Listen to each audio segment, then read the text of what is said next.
Hi, everybody. Welcome to the Data Show. My name is Chris Greco. I'll be your host for the next 30 minutes. In this 30 minutes, we're going to talk about data and exactly what that means when it is not normalized. So that's what we're going to talk about today is normalizing data. And basically what you want to do is try to figure out how to compare two disparate data sets, two data sets that may not have the same mean, two data sets that may not have the same standard deviation, that may have to do with two different things. In this case, we're going to compare male heights and female heights. And we're going to compare those as if we were comparing apples to apples. And that's called normalizing data. Now, unfortunately, there has been some confusion about the term normalizing. And this is something that I understand that many statistics teachers and professors are teaching maybe another way of this normalizing, but I'm telling you that normalizing data is not the same as standardizing data. And I think that's an important difference to make. So there's two takes on normalizing. Basically, one is making the data look the same. So if you have something in feet, it's always in feet. You have something in inches, it's always in inches. You have something in, that has to do with certain weight, it's always in pounds. Everything has to be standardized. That's standardization. Okay. The other is transforming the data so that it can be compared to another set of data that may not have the exact same mean, the exact same standard deviation. But there are ways of doing that. There's a way of normalizing the data. Normalizing comes from the term normal, right? Not opposed to abnormal. And I love the way people try to take this and put it into abnormal data. There is no such thing as abnormal data. Normal means that you are going along basically a normal curve, which we described a little bit in the standard deviation one that I did, I think it was last week or the week before. But basically, it's the mean, the median, and the mode are all basically the same. They're in the middle of that curve. They show the most quantity, and that hence that bell curve goes up and then it sits at the top at the peak. That's where the mean, median, and mode all basically line up. Now, does it do that in real data? No, very, very rarely. So what happens is that you're normalizing this data by taking the data that you have and looking at it along that normalizing curve. Now, the problem is and I'm going to show you an example of what happens when teachers grade on the curve. And I think this is really, really an interesting phrase to use. And I tell people that are doing this, whenever anybody, professor, teacher, anything says grading on the curve, right? When they use that, run, get in, get another. Grading on the curve is not going to be to your benefit unless you're the smartest person in the room, unless you know the material inside and out, unless you know you're going to get A's. At least you're going to get at least 90s on all these tests. Because I'm going to tell you right now that what happens is that if the tests are too easy, basically everybody gets 90s, then that's going to be ending up being your C. It's going to be being a C grade. And I'll show you how that works. So everybody gets 90s on tests. Yay, we all get A's. Nope, you all get C's. It's the people that get 95s and 100s that are going to get B's and A's. And that is determined by normalizing, basically talking about normalizing the data. So that's where, you two sets of data and you normalize them so you can compare apples to apples. So let's give an example. Two classes take tests, right? The two classes have the same teacher, professor, whatever I'm going to call it. The teacher tells the class that she or he is going to grade on the curve. If the teacher ever says this, you better get the highest score, as I said. Otherwise, if you get an 80%, you could actually end up with a C or lower. The curve references the normal curve, which can be adjusted to show that one class could get an 80% and get a B, and the other class get an 80% and get a C. Grading on the curve assumes that the majority of the class will get a C.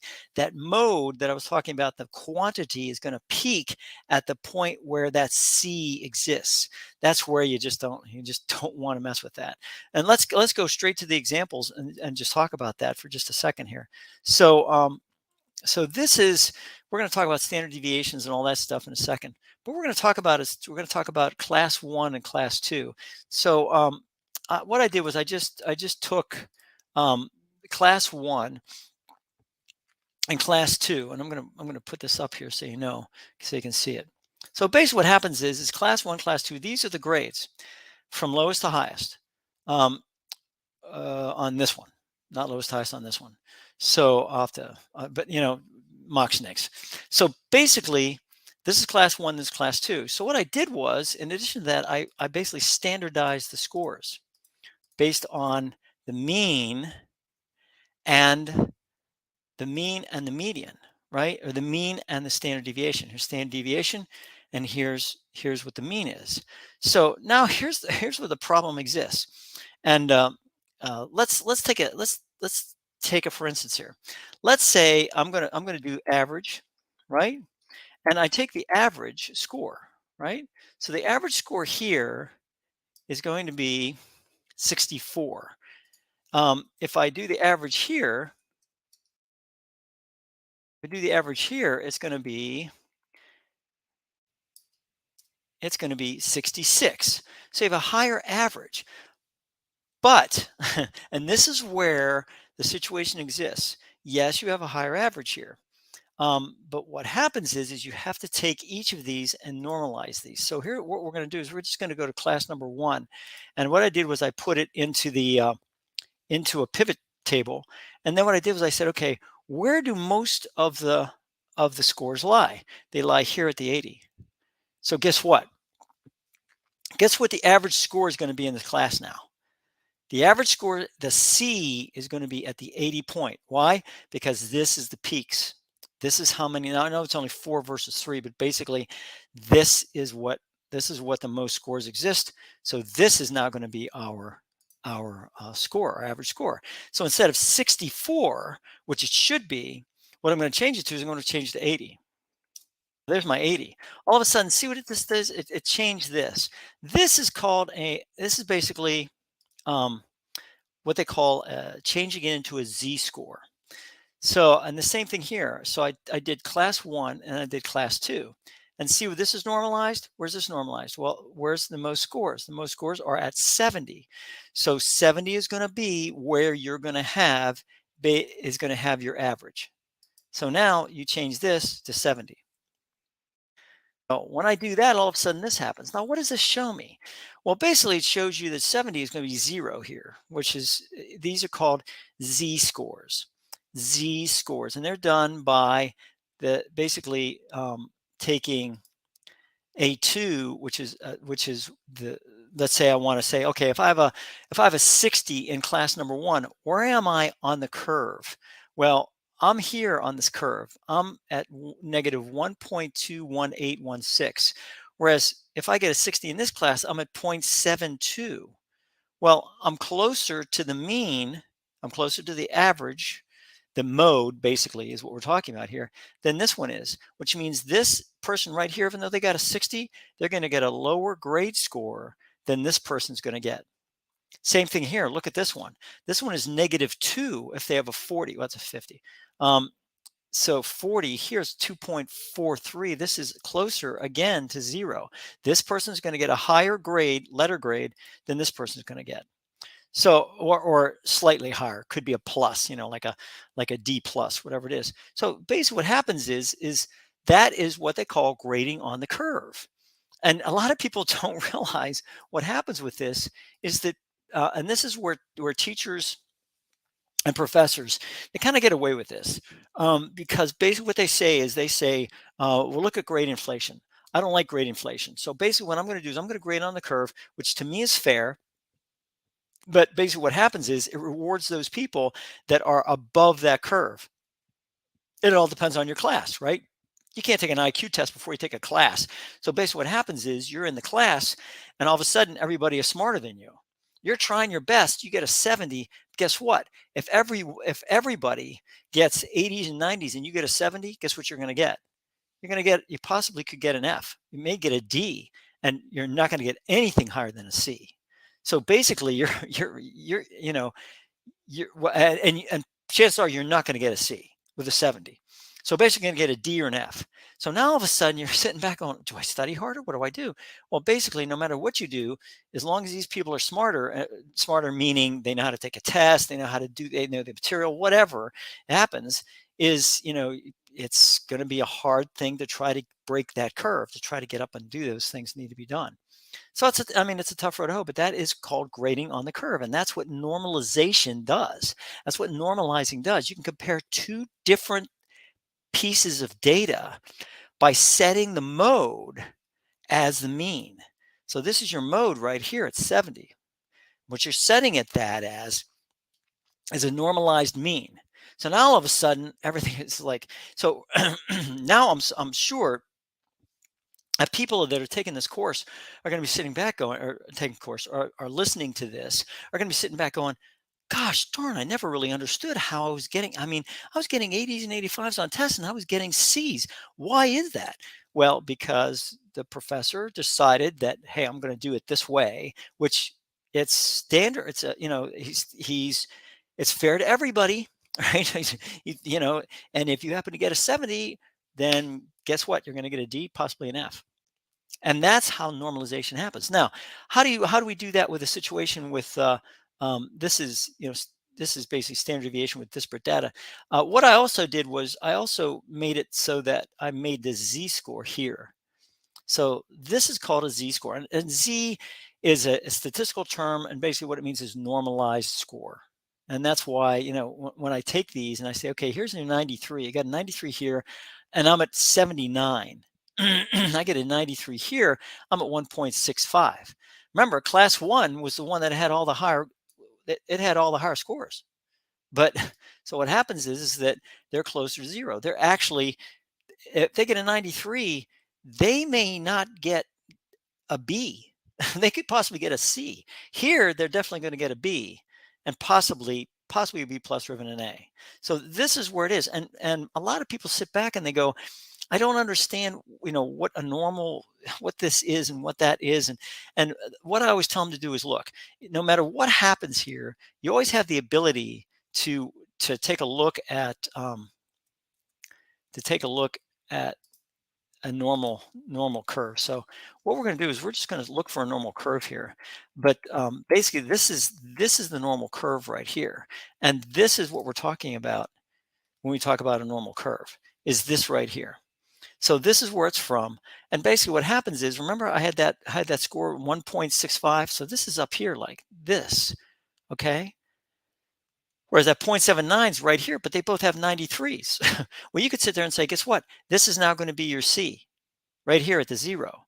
If you're here, right here at the C, that person, the best they're going to get, they're going to get a C.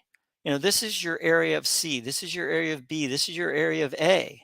So unless you get above here, right here, you get a B, here you get an A, here you get a C, here you get a D. So if you're in -1, guess what? You got a D. If you're anywhere between 0 and -1, you have a D. So basically, what do we have here? All right, let's see what we got. We got 93. So right here, we got -1. 78, guess what? You're in the D range. You're in the D range right here. Where are the D range here? The D range here is around, see, 70 is, so here, 69, you're in the D range. So 78, you're in the D range. So here, 79, you're in the D range. Here, you're in the D range. So 79 versus 69. And this is done all through Developer. And I've shown this in another area, another YouTube video. So this is what we're talking about. When you start comparing apples to apples, all of a sudden it's like, holy mackerel, if I normalize this, I'm not, am I being fair?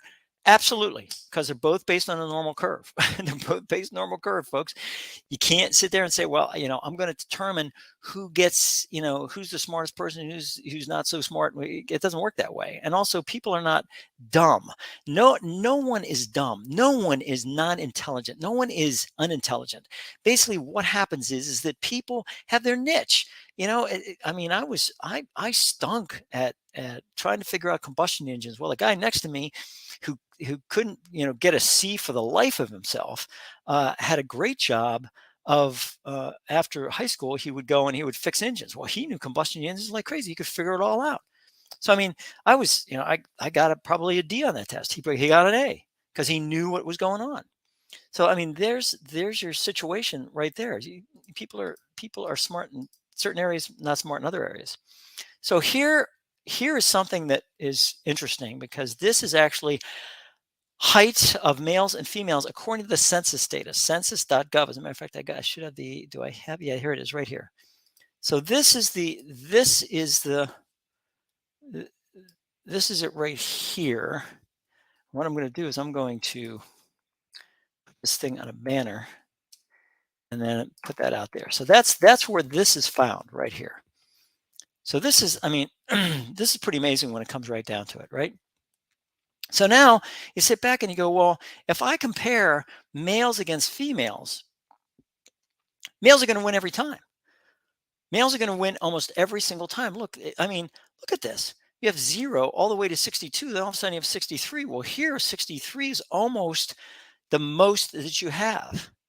So how do I compare the apples to apples? Well, what I did again was I took the female heights and I normalized them. Basically, I said, okay, what's my most female height? 64.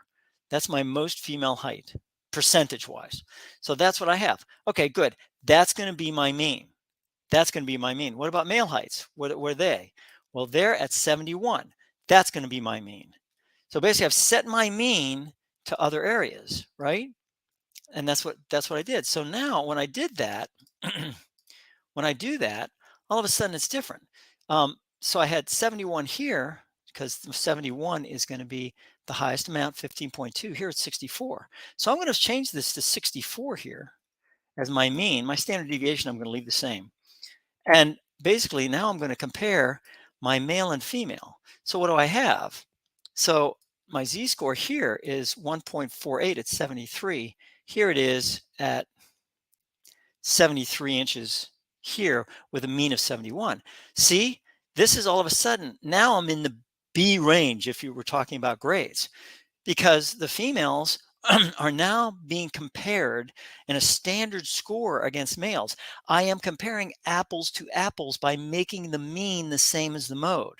Now, all of a sudden, I sit back and I go, wait a minute now. So in relatively speaking, if you're 73 height and the mean is 71, you're going to have a lower z-score, which means you're going to have less people of less a height than 73 than you are at the female, where you're going to have more people lower than 73 because you have a mean of 64.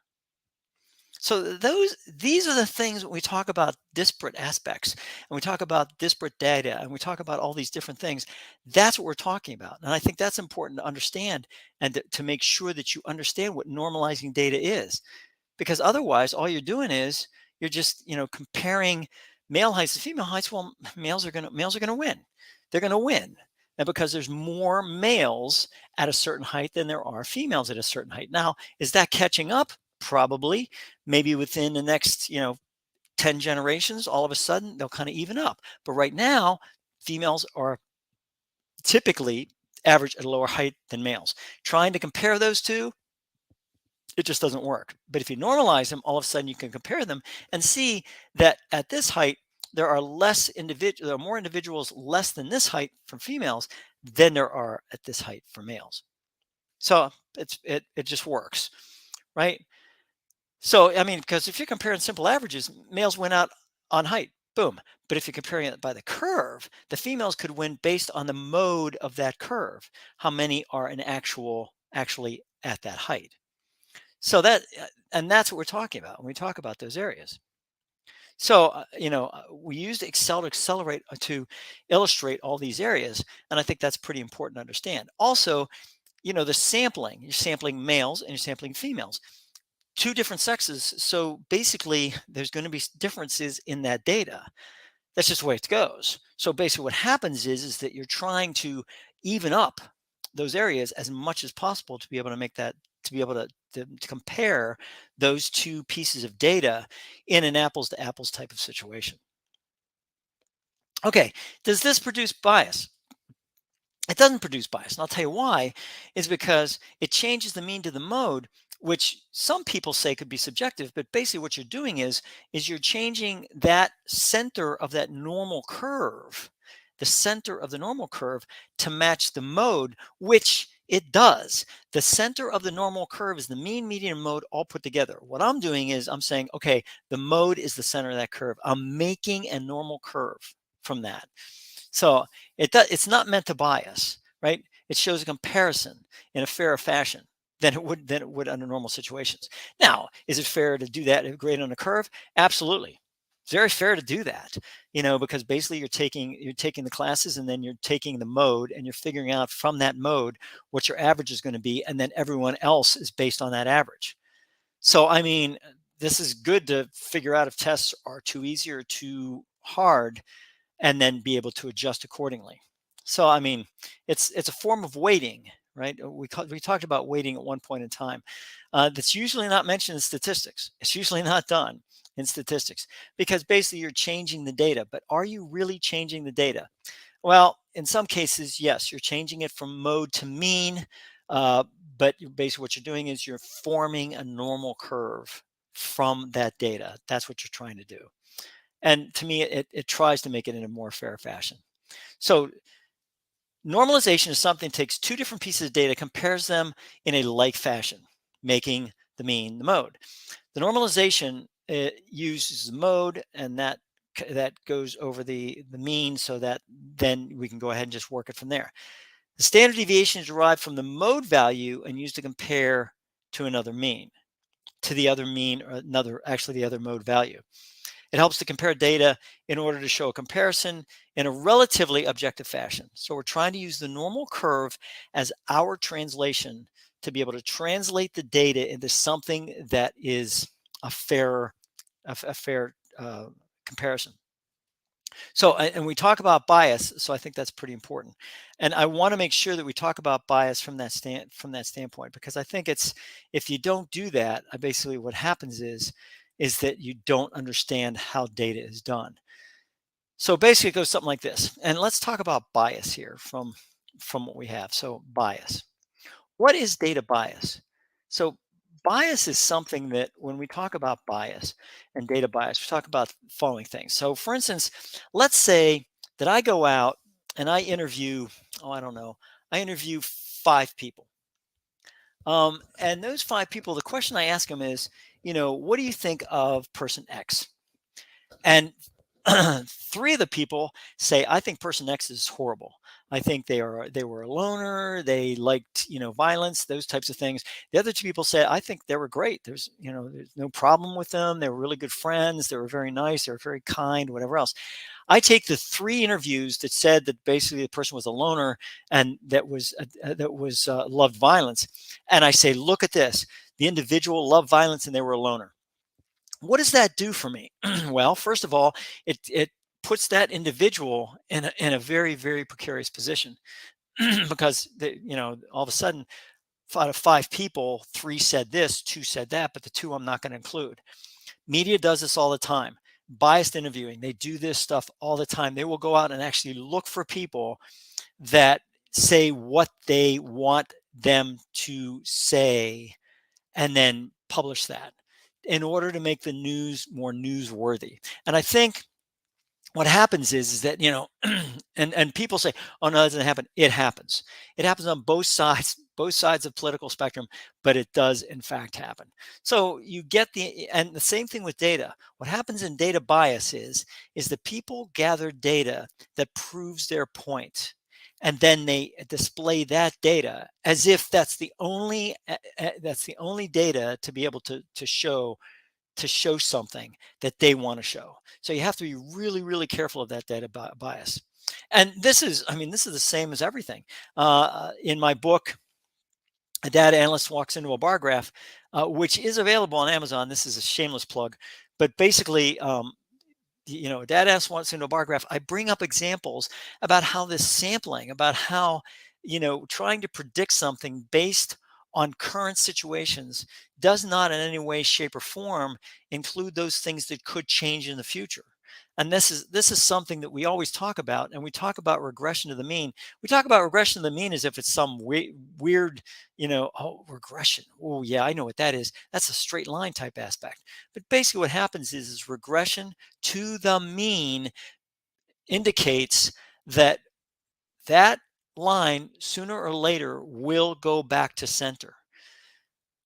Again, I've said this before, I've brought this up before, is that let's say that two people marry each other and they're both 6 foot. They're both 6 foot. They have a kid. The kid is 6'3". He or she meets somebody else and they have a kid, and that kid is 6'6". The other person, they're both of them are 6'3". So this goes on and on. With people sit there and go, "Oh my gosh, it's going to end up. People are going to be 9 and 10 feet tall." No, because regression to the mean means that will go back to the average. Now, what are the average heights? I just went through them. So these are the average heights for both men and women according to the census. So basically, what happens is that the more that we talk about this, from, oh my gosh, we're going to have 9 and 10 foot people. No, that's ridiculous, and everybody knows it's ridiculous. That's a funny thing. Everybody sits back and goes, my gosh, if we continue along this realm, and this is you don't continue along the realm. It changes. Things change, and that's called Bayesian probability. That's just things change and they regress to the mean. That's what it is, and that's what it talks about. So, if nothing else, this normalization that we talked about today tries to understand data bias and tries to correct for that data bias in a way that is using the normal curve to be able to translate the data so that you compare disparate data to one another and determine whether or not they are in fact the same or they're different. And that's where it all comes about. So that's it. I mean, that's all I wanted to cover today is normalization. I think I failed in my talking about standard deviation the last time, so I'm hoping this normalization aspect will bring people more aligned with what this is about. Just remember, there's two types of normalization, right? Normalization has to do with standardization, right? Making sure all the data forms are the same and the data columns, and they're all the same units and all those types of things. But normalization means to basically normalize the data to try to make it into that z-score. And the z-score is increasingly important because the z-score basically talks about a standard normal curve. A standard normal curve. Remember, you have a normal curve and then you have a standard normal curve. And that standard normal curve is literally that. It's standard and it's a normal curve. And that's what is that z-score. And that's the center is 0 and it goes either side to 3 or -3. That's a standard normal curve. So that finishes up this edition of the Data Show. Thank you very much for watching. If you have any questions, if you have any type of comments, anything else, please let me know. You can contact me at candr@statisticssleuth.com. Trademark Statistics Sleuth, so you won't find it anywhere else, hopefully. And that you can contact me through that area. And I was gonna say if there's no questions, but yeah, I wouldn't be able to tell that anyways. Sorry, I'm used to teaching classes. Have a great day and a great week, and make sure, please make sure to always check the data. Have a great day.